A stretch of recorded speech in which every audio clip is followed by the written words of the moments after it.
আপনি জমিন চাষ করেন, জমিন চাষ করা লজ্জা।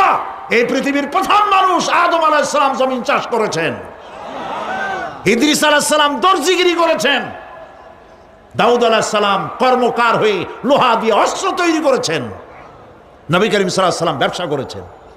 কাজী বেকার যুবকদেরকে বলতে চাই, বাপ আর শ্বশুরের বোঝা হয়ে থাকার মতো লজ্জার জিনিস আর কিছুই নাই।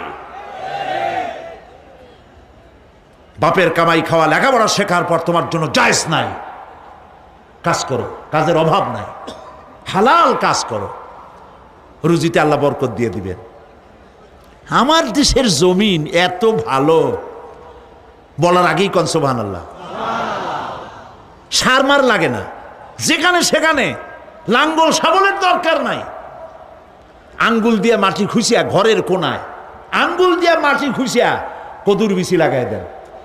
3 দিন পরে 2 পাতা, 6 দিন পর লতা, 10 দিন পর ফুল, 2 সপ্তাহের মাথায় কদু।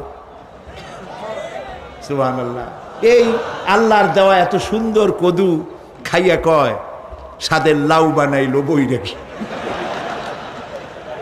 তো একটু আলহামদুলিল্লাহ কইল না। জমিন উর্বর। জার্মান থেকে এক কৃষি বিশেষজ্ঞ